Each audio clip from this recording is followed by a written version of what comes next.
नमस्कार दोस्तों। हरियाणा की राजनीति इस समय गरमाई हुई है और ये गर्माहट मौसम के तापमान की वजह से नहीं है। ये गर्माहट लोकसभा चुनाव की वजह से नहीं है।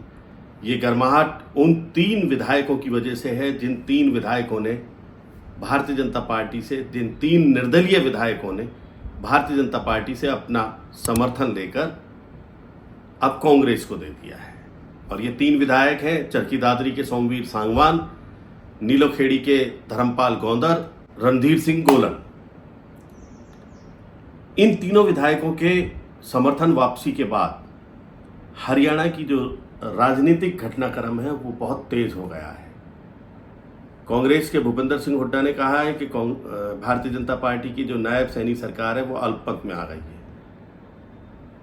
दुष्यंत चौटाला जननायक जनता पार्टी की तरफ से कह रहे हैं कि नायब सिंह सैनी सरकार अल्पमत में आ गई है और निश्चित तौर पर नायब सिंह सैनी सरकार इस समय अल्पमत में है। उनके पास 40 भारतीय जनता पार्टी के विधायक हैं और 3 विधायकों का उन्हें बाहर से समर्थन प्राप्त है और वो 3 विधायक हैं राकेश दौलताबाद, नैनपाल रावत और गोपाल कांडा। लेकिन उन्हें बहुमत के लिए चाहिए इस समय, क्योंकि 2 विधायकों ने इस्तीफा दिया हुआ है। 90 विधानसभा क्षेत्र सीटों में से उनमें 88 विधानसभा सीटों पे इस समय बहुमत के लिए उन्हें 44 की संख्या चाहिए।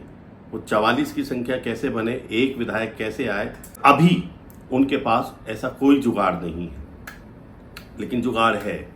वो जुगाड़ क्या है? जननायक जनता पार्टी के जो 10 विधायक हैं उनमें से 4 विधायक ऐसे हैं जो अभी किसी और दल की बात नहीं कर रहे हैं। उनमें से 2 विधायक भारतीय जनता पार्टी का खुलेआम लोकसभा चुनाव में समर्थन कर रहे हैं। इन 4 विधायकों में से जो 2 विधायक लोकसभा चुनाव में पूरी तरीके से समर्थन कर रहे हैं, इन विधायकों के बूते पर नायब सिंह सैनी सरकार को यदि फ्लोर टेस्ट भी होता है तो उनका कुछ नहीं बिगड़ता है। इसी बीच एक नई अभी की जो ताजा खबर है वो ये है कि दुष्यंत चौटाला ने राज्यपाल को एक लेटर लिख करके ये कहा है कि नायब सिंह सैनी सरकार अल्पमत में है। उन्होंने अपने लेटर में वो बाइफरकेशन भी दिया है विधायकों का कि 40 बीजेपी के पास हैं, 30 कांग्रेस के पास हैं, 10 जननायक जनता पार्टी के पास हैं, 7 निर्दलीय हैं। 7 निर्दलीयों के बाद एक हरियाणा लोक हलोपा पार्टी है जो गोपाल कांडा की उनके हैं, एक इंडियन नेशनल लोकदल के हैं। ऐसे उन्होंने पूरे 88 विधायकों का एक पूरा बाइफरकेशन राज्यपाल को भेजा है और राज्यपाल से मांग की है कि इस समय विशेष सत्र बुला करके और फ्लोर टेस्ट कराया जाए। अब सवाल उठता है कि क्या फ्लोर टेस्ट में नायब सिंह सैनी सरकार बच जाएगी या गिर जाएगी? तो हम जो अब आंकड़े आपको बता रहे हैं वो ये है कि 40 इस समय नायब सिंह सैनी के पास भारतीय जनता पार्टी के हैं। अगर 4 जून के बाद फ्लोर टेस्ट होता है तो निश्चित तौर पर एक करनाल की सीट भी उनके पास आ सकती है 41, और 3 विधायक उन्हें पहले समर्थन प्राप्त कर रहे हैं 44। लेकिन तब आते हैं तो फिर उन्हें 89 में से 45 विधायक चाहिएंगे। फिर भी उन्हें जो 2 विधायक चाहिए, 2 विधायक इस समय भारतीय जनता पार्टी के लोकसभा कैंडिडेट को समर्थन कर रहे हैं। ऐसे में इन 2 विधायकों के साथ नायब सिंह सैनी सरकार अपना बहुमत साबित कर देंगे। इस बहुमत साबित करने में उन्हें कोई आपत्ति नहीं रहेगी, कोई कठिनाई नहीं आएगी। ये घटनाक्रम के बाद जो भूपेंद्र सिंह हुड्डा और दुष्यंत चौटाला ने जाट बेल्ट में अपना आधिपत्य जमाने के लिए बयानबाजी शुरू कर दी है। दुष्यंत चौटाला कह रहे हैं कि भूपेंद्र सिंह हुड्डा को अब सरकार गिराने के लिए आगे आना चाहिए। वो कहते थे कि अगर जननायक जनता पार्टी भारतीय जनता पार्टी का साथ नहीं देगी तो भारतीय जनता पार्टी सरकार नहीं बना सकती थी। तो दुष्यंत चौटाला अब खुलेआम उनसे ये कह रहे हैं कि अब मुझे बताओ कि मैं तो उन्हें समर्थन भी नहीं दे रहा हूँ, मेरी वजह से निर्दलीय भी उन्हें समर्थन नहीं दे रहे हैं, तो अब आप सरकार बना करके दिखा दो। तो ये खुला चैलेंज जब दुष्यंत चौटाला ने कहा तो भूपेंद्र सिंह हुड्डा ने कहा कि भाई आप पहले राज्यपाल को लिख करके भेज दो, हम उसी दिन राज्यपाल से मिलने चले जाएंगे। तो वो जो चुनौती भूपेंद्र सिंह हुड्डा ने दी थी दुष्यंत चौटाला को, वो चुनौती स्वीकार करते हुए आज अब ये सहमात का खेल चल गया है। हालांकि दुष्यंत चौटाला के इस पत्र को लिखने के बावजूद भी कोई जरूरी नहीं कि राज्यपाल विशेष सत्र बुलाएं, क्योंकि राज्यपाल को मालूम है कि इस समय भारतीय जनता पार्टी के पास संख्या बल पूरा है और इस संख्या बल के बूते पर सैनी सरकार अगले और 6 महीने तक चलती रहेगी। चलिए आपको वो गणित भी बता देते हैं कि नायब सिंह सैनी सरकार कैसे गिर सकती है और कैसे भूपेंद्र सिंह हुड्डा नई सरकार का गठन कर सकते हैं। नायब सिंह सैनी सरकार ऐसे गिर सकती है कि जननायक जनता पार्टी पूरी तरीके से अपने 10 विधायकों के अपने काबू में रखे और जो और 2 विधायक हैं जो कमजोर कड़ी हैं, एक नैनपाल रावत की कमजोर कड़ी है और एक राकेश दौलताबाद की जो बादशाहपुर गुड़गांव से कमजोर कड़ी है, इन दोनों को भूपेंद्र सिंह हुड्डा उन 3 निर्दलीय विधायकों की तरह अपने साथ मिला लें। फिर जो महम के बलराज कुंडू हैं वो भी उनके साथ रहें। एक सर्वदलीय बैठक भूपेंद्र सिंह हुड्डा को बुलानी पड़ेगी जिसमें अभय सिंह यादव भी आएंगे, बलराज कुंडू भी आएंगे, ये निर्दलीय विधायक भी आएंगे और जननायक जनता पार्टी भी आएगी।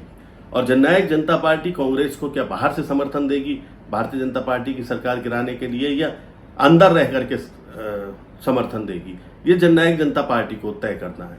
लेकिन जननायक जनता पार्टी के भी जो 3 विधायक हैं वो ऐसे कट्टर हैं कि वो भारतीय जनता पार्टी के ही गीत गा रहे हैं। इनमें देवेंद्र बबली भी हैं, इनमें नरवाना के विधायक भी हैं। और ये जो विधायक हैं, इन विधायकों को लेकर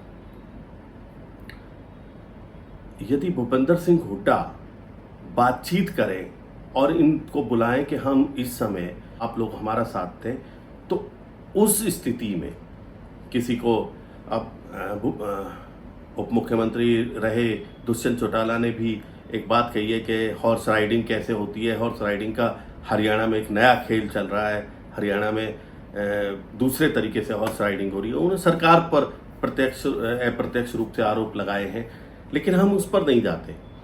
हम ये कह रहे हैं कि विपक्ष जब तक एकजुट नहीं होगा, विपक्ष भी इस समय बटा हुआ है। भूपेंद्र सिंह हुड्डा के विधायक अलग बटे हुए हैं और भूपेंद्र सिंह हुड्डा के साथ जो 30 विधायक हैं वो व्हीप के बावजूद भी उनमें जो 4 विधायक कुमारी सैलजा के समर्थक हैं वो ये कह सकते हैं कि इस समय हमें सरकार नहीं बनानी क्योंकि अगला समय हमारा पूर्ण बहुमत के साथ सरकार बनाने का है।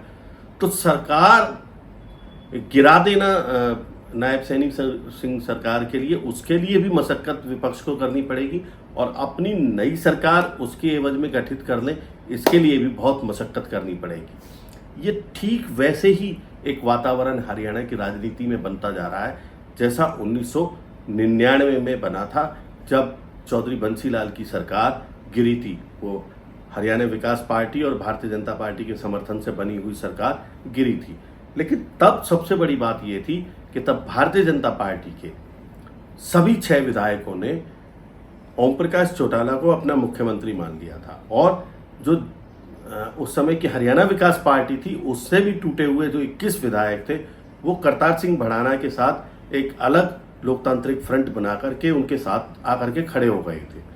तब ओम प्रकाश चौटाला चीफ मिनिस्टर बने थे। ये ऐसी आज की परिस्थितियां हैं अभी मैं नहीं कह सकता, इसलिए नायब सिंह सैनी सरकार को गिराना भी कठिन है विपक्ष के लिए और विपक्ष की सरकार बनाना भी कठिन है।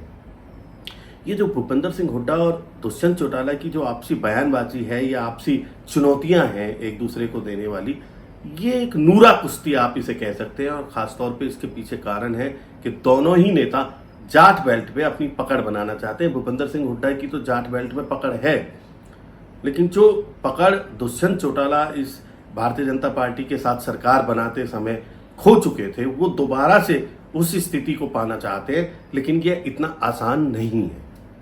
धन्यवाद।